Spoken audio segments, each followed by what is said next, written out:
हरे कृष्णा। एक बार फिर समय की धारा ने हमें एक नए वर्ष के आरंभ पर लाकर खड़ा कर दिया है। बस कुछ ही समय में अंग्रेजी वर्ष 2025 का आरंभ होने वाला है, लेकिन इसे हम अपने हिंदू नव वर्ष के रूप में नहीं देखते, क्योंकि हिंदू परंपरा में हमारा नव वर्ष चैत्र मास की शुक्ल प्रतिपदा से प्रारंभ होता है, जो कि प्रकृति के नूतन उत्साह और वसंत ऋतु के आगमन का प्रतीक भी है। लेकिन फिर भी ये आने वाला वर्ष 2025 ये समय हमें आत्मनिरीक्षण करने और जीवन को नई दिशा देने का अवसर प्रदान करता है। तो चलिए इस नए वर्ष का स्वागत करते हुए देखते हैं कि इस वर्ष 2025 को हम किस प्रकार और अधिक सार्थक और सफल बना सकते हैं। अब देखिए, नए वर्ष में संकल्प लेना तो सरल है, लेकिन उसे संपूर्ण वर्ष के दौरान निभाए रखना मुश्किल हो जाता है, क्योंकि जब हम किसी नए कार्य की शुरुआत करते हैं तो हमारे मन में एक नई उमंग और उत्साह होता है। हर व्यक्ति नए सपनों, नए लक्ष्य और नई ऊर्जा के साथ इस वर्ष को एक सुनहरा अध्याय बनाना चाहता है। लेकिन समय बीतने के साथ साथ ऐसा देखा जाता है कि ये उत्साह ठंडा पड़ने लगता है और संकल्प धुंधले होने लगते हैं। इन संकल्पों को पूरे वर्ष निभाए रखना वो अपने आप में एक साधना है, जिसमें अनुशासन, शिस्त और निरंतरता की आवश्यकता पड़ती है। और ये साधना तभी सफल होती है जब हम कुछ मूलभूत सिद्धांतों को अपने जीवन का हिस्सा बना लें। तो अगर इस बार भी वर्ष 2025 की शुरुआत में आप कोई संकल्प ले रहे हैं या फिर अपना कोई लक्ष्य निर्धारित कर रहे हैं, तो उसे संपूर्ण वर्ष में सफल बनाने के लिए क्या करना चाहिए और उसके पीछे के मूलभूत सिद्धांत कौन से हैं, चलिए उसे देखते हैं। हमारे महान वैष्णव आचार्य श्री रूप गोस्वामी अपने ग्रंथ उपदेशामृत में कहते हैं, उत्साह निश्चया धैर्य तत्तत्कर्म प्रवर्तनात् संग त्यागो सतो वृत्ते षड्भिर्भक्ति प्रसिद्ध्यति। किसी भी कार्य को सफल करने के लिए सबसे पहले महत्वपूर्ण सिद्धांत होता है उत्साहित रहना। अगर किसी कार्य का आरंभ करने के लिए आपके अंदर नई ऊर्जा, उमंग या उत्साह नहीं है, तो उस कार्य को आप लंबे समय तक नहीं कर सकते। यही उत्साह हमें नई योजनाओं को अपनाने और उन्हें साकार करने के लिए प्रेरित करता है। लेकिन समय के साथ चुनौतियां और असफलताओं के बीच ये ऊर्जा धीमी पड़ सकती है। ऐसे समय में हमें अपने संकल्पों को जीवित रखने के लिए विशेष प्रयास करने की आवश्यकता पड़ती है और इस उत्साह को बनाए रखने के लिए अपने लक्ष्यों को बार बार याद करना चाहिए। उन्हें लिखकर अपने सामने रख लें। हर छोटी सफलता का उत्सव मनाएं, जिससे कि आप स्वयं को प्रेरित महसूस कर सकें। अपनी योजनाओं में ऐसे कार्यों को जोड़ दें जो आपको आनंद और संतुष्टि प्रदान करने वाले हों।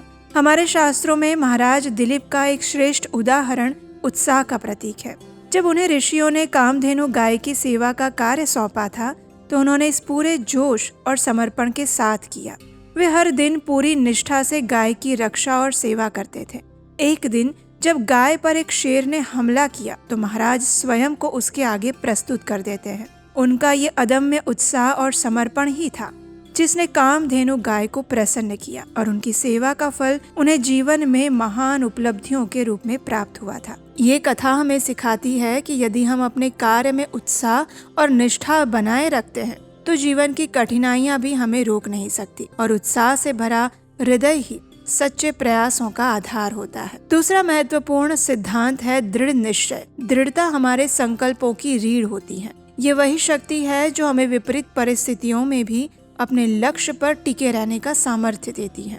दृढ़ता का जन्म तब होता है जब हमारा मन और हृदय प्रेरणा से भर जाता है और ये प्रेरणा हमें सकारात्मक वातावरण और समान विचारधारा वाले लोगों की संगति से प्राप्त होती है। किसी भी कार्य के लिए दृढ़ संकल्प रहना अत्यंत आवश्यक है। अगर ऐसा ना किया जाए तो हम अपने लक्ष्य से भटक जाते हैं। श्रीमद् भागवतम में एक कथा आती है ध्रुव महाराज की, जिन्होंने अपने पिता से नाराज होकर भगवान नारायण का दर्शन करने का दृढ़ संकल्प लिया था। जब वे जंगल में जा रहे थे तो नारद मुनि ने उन्हें रोकने का भी बहुत प्रयास किया, लेकिन उनका संकल्प दृढ़ था।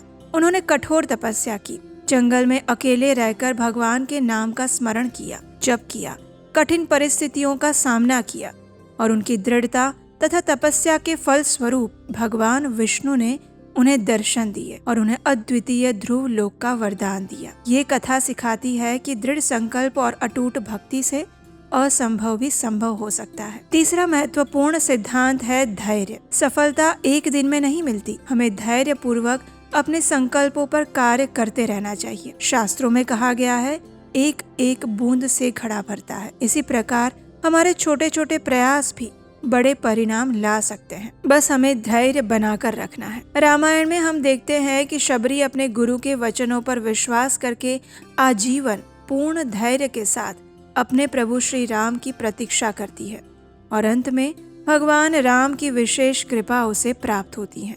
इसलिए किसी भी कार्य को सफल होने में समय लगता है। सफलता का कोई संक्षिप्त मार्ग नहीं होता। अपने लक्ष्य प्राप्ति के लिए धैर्य पूर्वक दृढ़ता के साथ प्रयास करते रहना अत्यंत आवश्यक है। और चौथा सिद्धांत है समय समय पर अपनी क्षमता और सिद्धियों का मूल्यांकन करना। हम अभी तक कितना कार्य कर चुके हैं और आगे क्या करना है, उस विषय में निर्धारित समय पर मूल्यांकन करते रहना चाहिए।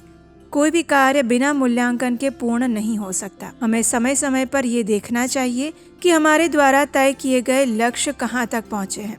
अगर कहीं कमी है तो उसमें सुधार करने का प्रयास करना चाहिए। श्रील व्यास देव ने महाभारत की रचना करने के बाद आत्म मंथन किया था और उन्होंने पाया कि उसमें भक्ति तत्व की कमी थी और इसीलिए उन्हें संतुष्टि नहीं मिल रही थी। फिर उन्होंने अपने गुरु श्री नारद मुनि के मार्गदर्शन में श्रीमद् भागवतम की रचना की, जो कि भक्ति का पूर्ण ग्रंथ माना जाता है और जिसमें भगवान श्री कृष्ण की दिव्य लीलाओं का वर्णन किया गया है। इस प्रकार हम देख सकते हैं कि इस वर्ष 2025 के लिए अगर हम कोई लक्ष्य निर्धारित कर रहे हैं तो उसे पूर्ण ऊर्जा, उत्साह, दृढ़ संकल्प और धैर्य के साथ प्राप्त करने के लिए कार्य करना होगा और समय समय पर उसका मूल्यांकन भी करते रहना होगा और तभी हम उसे सफलतापूर्वक पूर्ण कर पाएंगे। आइए अब हम देखते हैं कि हम नए वर्ष के पहले दिन का स्वागत कैसे करें।